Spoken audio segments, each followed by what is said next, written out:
अस्सलाम वालेकुम। बो न्यूज़ के साथ मैं हूं माहरुख शहरियार। हेडलाइंस आप मुलाहिजा कर चुके हैं। अहम खबरें शामिल करेंगे। सिक्योरिटी फोर्सेस की 15 और 16 नवंबर को खैबर पख्तूनख्वा में फितनउल खवारिज के खिलाफ कार्रवाइयाँ। 2 मुख्तलिफ कार्रवाइयों में 15 दहशतगर्द मारे गए हैं। इसकी तफसीलात लेंगे। नुमाइंदा खुसूसी सलमान अवान ज्वाइन करें। सलमान, ये 2 मुख्तलिफ कार्रवाइयाँ हैं, इसमें क्या कुछ सामने आ सका है, बताइएगा।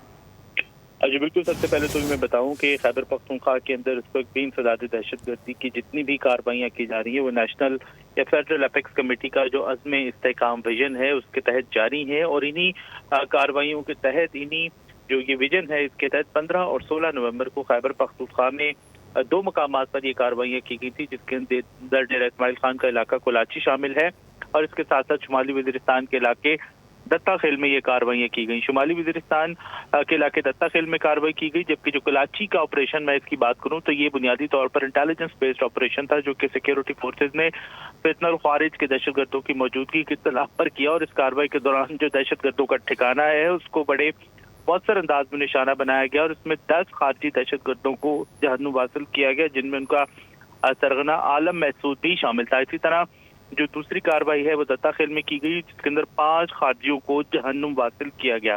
दोनों कार्रवाइयों के हवाले से ये बताया गया है कि कोलाची में भी और दत्ता खेल में भी सैनिटाइजेशन ऑपरेशन इस वक्त भी जारी हैं, ताकि खारजी दहशतगर्दों, उनके हमदर्दों, सहूलतकारों को मुकम्मल तौर पर उनको खत्म किया जा सके। और इसके साथ ही वाज़ेह किया गया है कि पाकिस्तान की कानून नाफिज करने वाले इदारे और सिक्योरिटी फोर्सेज बदनज़ीर से दहशतगर्दी की लानत के खात्मे के लिए पुरअज़्म है और हर कीमत पर ये कार्रवाइयाँ जारी रहेंगी। जी ठीक है, इस हवाले से आगाह कर रहे थे। बहुत शुक्रिया आपका सलमान।